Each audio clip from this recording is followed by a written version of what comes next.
Papa Hemaa Nana Achiaa Panyini wano ana odi asa no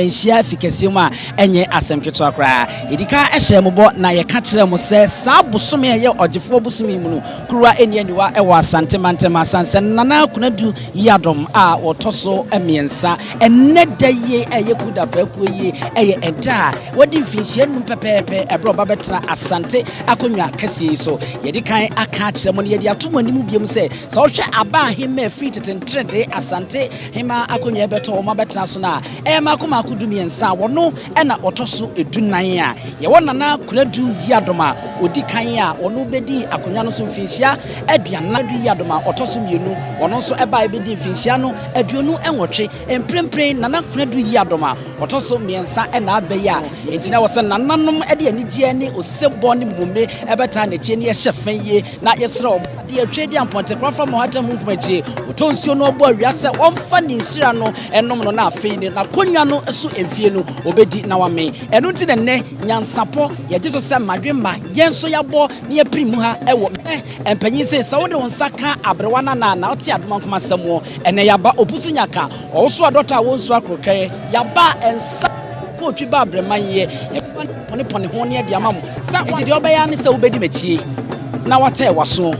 na wonkata wani na yenso ya hye obos yenkata mani na ye mama sonso ensia ye bekoso bia no ye de be mamo mini ene pani onsu atuo mi NYANSAPO kasa mfonyini so afedi machi na ye nwura mu na ye nkohwe dwumadi no ankasa ye dika aka kyeremo na ya hyɛ mobɔ enne de bekoso ewo Manhyia ahemboboa no bia efa amamre ne amane ho de enya de bekata moni ne be mmɔ ne nyina de odi kan a wo sɛ nana adesa wono ana kyese watutu enintuma a kyese eye kente kama ade aguso ho no na aredoma ato santena abaya na kyese enya asem keto akra wonu enyina ana eba behwe na wonu aboa Kyidom wonu ye Kyidom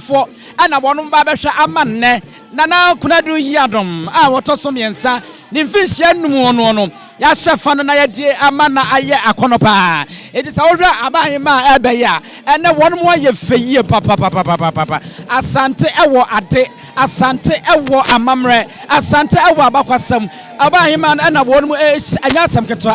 keto akra Kyidom wonu nyina tasa onum aba na wonu ba bebo nana kuradu yadom a wotoso miensa wonu ba bebo ni Kyidom na enne ne mfinhia enum no wonu matimi ahyefa no na wonu madi amana aye akonope eti sa ohwa Kyidom yi ana yenuanu a wonu so aya behwe adefo anasa pa agrofo wonu so ntwene a ntwene ni mpinti aka ebomu a wonu so abai na yesa enne kruwa eni aniwa ewo Manhyia ahemboboa no anu a afani ahyase empanyi se abroguma egu hyani mpo ana atikuma kwadue na abeso ebribia anye asemketo akra etu de ekoso anafa wani edi akire se de yesi ahya mobon enne de bekoso ewo Manhyia ahemboboa no hanom ani Manhyia efikese baabi adwumade na nkasa ekoso no no arafo na yese sa pepe na ekono no se de eka no wonom eye Kyidom nananum Hemaa ebe nyina wonom eye Kyidom a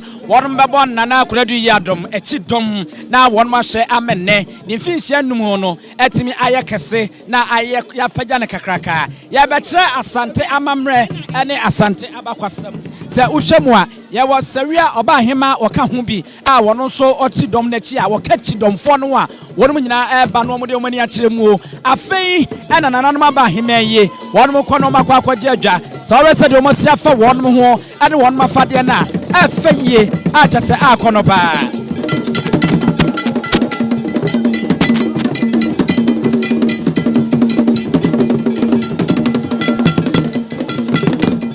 aha anya no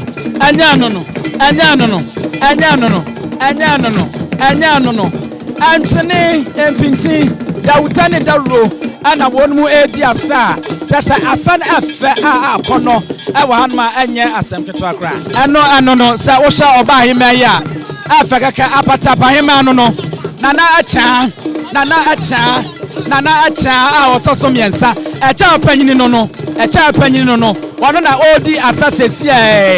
apatapa ba Hemaa nana Achiaa panyini wono ana odi asa no sa yadika animodi nkomo ama yatra mo apatapa akonya no mpanyinsam amamra ani abakwasama eda ho nana Achiaa panyini wono ana eneye wono so afan ho fafefe atese anya asam keto wono ekoyie ora sentence so ato ebeya Asankare Hemaa nana abranchewa wono ana wono so ene ne mpanyimfo wono ayi wo muti a wono bɛn nana ho ayɛ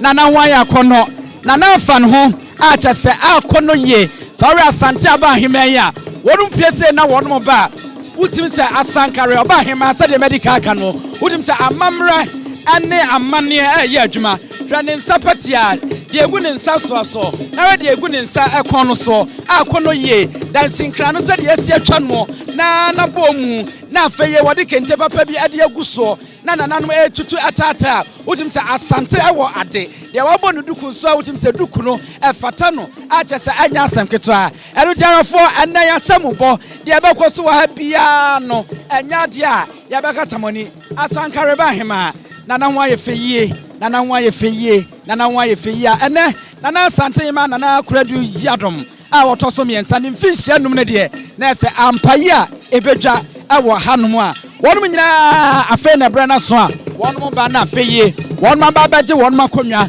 na wonum abeta akire amana ye fefefe afeye broni beka se owo majestically nantian afe wode atofom ane woyi ne nanom maako sawhwe nanso a egu ahene mamu anantio achese abasa ekon anima na chese enafom saa ewonne na hyan mbobo anu a ampaye a ebedwa wo hapa etu de koso na fa wani edi achi na de bekoso bia no nso no nyansapo yesane no badwemba subscribe na share na like my abra wo hwe ni prempren ya sanse abakwasama epese manchirima atibie no won so benya bi na wo mate ahwe bi edi esamo hwa nyansapo yesane no badwemba ba bia yabo apin eyeye nananom aba Hemaa Kyidom a wonum ewo Kumasi anum Asante abakwasam we akoya bredi kan ya Asante Hemaa bia wote akonwa kese so etese ne mfinhia num ye hyefa a chese akono yie ne so hwe nananom aba Hemaa wonum afom hu yi a wonum kira mamre ene amane a ena fomo enti na wose eye nyansapo yebopini ye nananom na ye no mu edi nkomo kakra enti madaroma ye ne nana eni nkomo na afeyi no ye mi nsa nsam ba ko mienu bi nana wadaroma memo akwa ya medie wadarumo me pacho obetimi abodin ene odi bread ya mame me pacho Oheneba Achiaa panyimi ametoso miensa abatrapa Hemaa ose Asante Heneba eno no nana mimisa wadarumo eni de ni ambrase mu ye ka se Kyidom a mudumedi ankasa pa ene sai Kyidom de yete ye ho ase o Kyidom de ye do ye ho ye ka se Kyidom a otumfo tenase a ode ne no manyina bre Oheneba achempem hene ene ode abɔ ne dom ade abesia tine efre ye Kyidom na chese bibia ewo ahemfia ye betimi aka se ewo momo ewo yeye ho na achempem hene ena ne dia fi se ade bi otumfo ede be ye ne hu bia na ode ba betena ase no otumfo me yesa de be fa ono ane ba Oheneba aduse epoku enti ono na da Kyidom nyina no se ye beti aka se eyeye mpo na nka Kyidom esi ho kwa se ye mpena na ye se ne nka ye hene kura wontimi mfa no ma ne yi David Kyidom dia Asante hene na ne ba ena odi ni di Kyidom obi antimi ni Kyidom ye e ma ne ye da this Asante hene ba nko a arefo na chese eno no na ye misa we so wadaroma ye se abakwasem we ni bredi kan ya ye hyefa bi wa Asante memu a etesa ede na eka ede ache enne enchirima ene ye ne yo ene 5 years e na Asante Hemaa edie ebedi kan da twedi ampo nyame ase efi se ye hunu bi sa